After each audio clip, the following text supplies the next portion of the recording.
अस्सलाम वालेकुम, नमस्ते, Sat Shri Akal. Welcome back to another video. कैसे हैं आप लोग।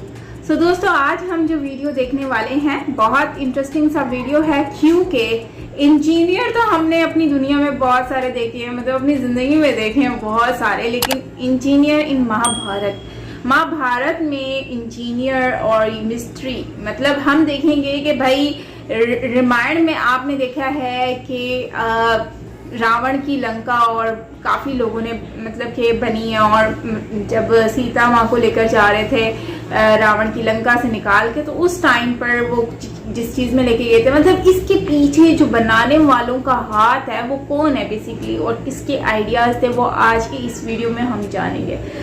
बहुत ही ज़बरदस्त वीडियो होने वाला है, और जानेंगे कि विश्वकर्मा कौन थे और क्या करते थे। इनका क्या रोल था रामायण में एंड महाभारत में। करते हैं वीडियो को स्टार्ट। ओरिजिनल वीडियो का लिंक आपको मिल जाएगा नीचे डिस्क्रिप्शन में, आप वहां से देख सकते हैं। और अगर मेरे चैनल पर न्यू है तो सब्सक्राइब करना मत भूलिएगा, बेल आइकन को ऑल नोटिफिकेशन पे प्रेस कर दें ताकि सारे वीडियोस आप लोगों को मिलते रहें। करते हैं वीडियो को start. Let's start the video. दोस्तों, महान विश्वकर्मा के बारे में कौन नहीं जानता। कहते हैं कि उन्हें मॉडर्न वेपन डिजाइनर के तौर पर देखा जाता है। वो देवताओं और असुरों के वेपन डिजाइनर थे, यानी कि अस्त्र शस्त्र के निर्माणकर्ता। उन्होंने बहुत सारे महल भवन भी बनाए, साथ ही साथ उन्होंने बहुत सारी ऐसी चीजें बनाई जिन्हें आज के युग में एक तरह से अगर कहा जाए तो सबसे पहले इंजीनियर के तौर पे विश्वकर्मा को ही देखा जाता है। आज की इस खास वीडियो में हम जिक्र करेंगे भगवान विश्वकर्मा की और साथ ही उनके कुछ खास रहस्यों की, तो इस वीडियो को अंत तक जरूर देखिएगा। आप देख रहे हैं द भक्ति। दोस्तों, अक्सर हम भगवान विश्वकर्मा के बारे में सुनते तो रहते हैं, लेकिन बहुत ही कम लोग उनके विषय में जानते हैं। हम में से शायद कुछ ही लोग होंगे जो वास्तव में ये जानते होंगे कि आखिर विश्वकर्मा को देव शिल्पी क्यों कहा जाता है। चलिए ये भी आज जानते हैं। दोस्तों, स्कंद पुराण के अंतर्गत विश्वकर्मा भगवान का परिचय बृहस्पति भागिनी भवना ब्रह्मवादिनी, यानी कि विश्वकर्मा एक तरह के वेपन डिजाइनर थे। इस श्लोक का अर्थ ये है कि महर्षि अंगिरा के ज्येष्ठ पुत्र बृहस्पति की बहन भुवना ब्रह्म विद्या की जानकार थी। उनका विवाह 8वें वसु महर्षि प्रभास के साथ संपन्न हुआ था, और विश्वकर्मा इन दोनों के ही संतान थे। कहीं कहीं भगवान विश्वकर्मा को ब्रह्मा जी का पुत्र भी कहा गया है, जिन्हें देवताओं के शिल्पी के रूप में जाना जाता है। इसके अलावा विश्वकर्मा भगवान को सभी शिल्पकारों और रचनाकारों का भी इष्ट देव माना जाता है। दोस्तों, विश्वकर्मा भगवान को ब्रह्मांड का रचयिता भी माना जाता है। ऋग्वेद के अंतर्गत इन्हें सर्वश्रेष्ठ सत्य के तौर पर भी उल्लेखित किया गया है।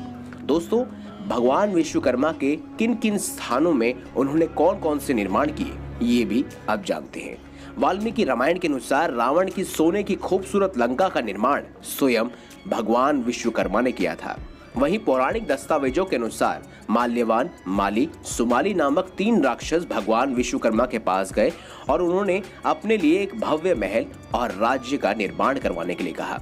और तब विश्वकर्मा भगवान ने उन्हें बताया कि इंद्र की आज्ञा पाकर उन्होंने ही त्रिकुट पर्वत पर बसी सोने की लंका का निर्माण किया था। तुम वहां जाकर रह सकते हो। इस तरह लंका पर राक्षसों का आधिपत्य स्थापित हो गया। दोस्तों, कुछ स्थानों पर यह पढ़ने को मिलता है कि रावण के सौतेले भाई धन कुबेर के कहने पर ही विश्वकर्मा ने सोने की लंका का निर्माण किया था। इस लंका को बाद में धन कुबेर से रावण ने छीन लिया था। जब रावण सीता का हरण कर पुष्पक विमान पर बैठकर उन्हें लंका ले गया, तब वहां पहुंचने के लिए भगवान राम की आज्ञा पाकर वानर सेना ने सागर का पुल बांधा था। कहा जाता है कि वाल्मीकि रामायण के अनुसार शिल्प कला के निपुण नल नामक वानर, जो कि विश्वकर्मा के ही पुत्र थे, उन्होंने ही राम सेतु का निर्माण किया था। और दोस्तों, जिस रथ पर बैठकर महादेव ने विद्युन्माली, तारकाक्ष और कमलाक्ष का वध किया था, उस रथ का निर्माण भी स्वयं भगवान विश्वकर्मा ने किया था। दोस्तों, महादेव का यह रथ सोने का था, जिसके दाहिने चक्र में सूर्य और बाएं चक्र में चंद्रमा विराजमान थे, और इसके अलावा दाहिने पहिए में 12 और बाएं पहिए में 16 आरे थे। दोस्तों, कहा जाता है कि द्वारका नगरी का निर्माण भी स्वयं विश्वकर्मा ने किया था। जी हाँ, वहीं आपको बता दें कि द्वारका नगरी की लंबाई चौड़ाई दोनों ही 48 कोस की थी। वास्तुशास्त्र के अनुसार इस नगर में भवन, सड़कें, गलियां और चौराहों का निर्माण स्वयं किसी और ने नहीं बल्कि विश्वकर्मा ने ही किया था। तो ऐसे में आप कहा जा सकता है कि देवताओं के इंजीनियर या आर्किटेक्ट कोई और नहीं बल्कि स्वयं भगवान विश्वकर्मा ही थे। वीडियो अगर अच्छी लगी है तो लाइक करें, चैनल को सब्सक्राइब करें और ज्यादा से ज्यादा शेयर अवश्य करें। मिलेंगे अगली बार एक नई खास वीडियो के साथ। अब तक के लिए बहुत बहुत धन्यवाद।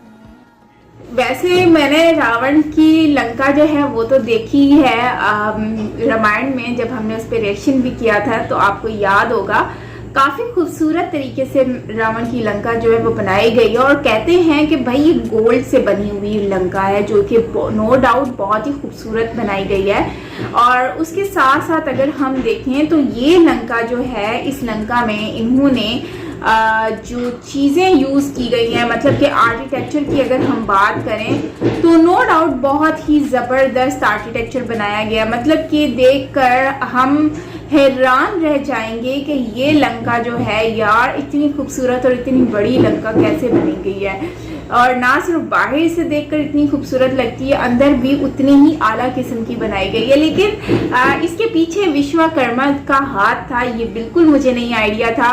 और सीरियसली विश्वकर्मा ने ये टेम्पल जो है, मतलब ये जो बनाया है बहुत बहुत बहुत ज़बरदस्त। मतलब इसका आर्किटेक्चर हम ये कह सकते हैं कि इंजीनियर थे वो अपने टाइम में, और उन्होंने काफ़ी खूबसूरत तरीके से जो है इसको डिज़ाइन किया और इस लंका को बनाया।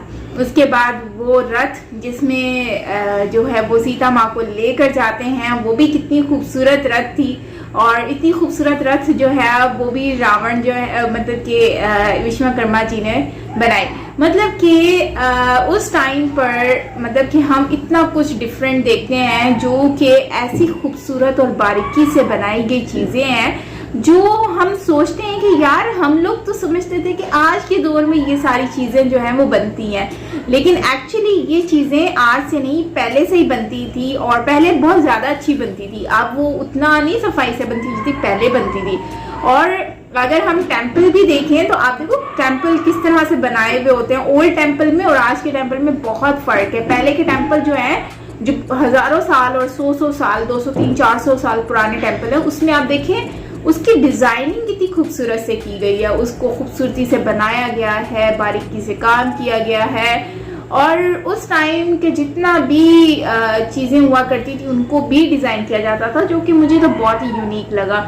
सो खैर आपको कैसा लगा ये मुझे बताइएगा कमेंट सेक्शन में, आप लोगों की राय जानना चाहूँगी। और नो डाउट यार महान थे बहुत ज़्यादा, और काफ़ी इंटेलिजेंट भी थे विश्वकर्मा जी, और उनकी मिस्ट्री के बारे में जानकर काफ़ी अच्छा लगा, काफ़ी डिफरेंट चीज़ें हमें जानने को मिली। सो आपका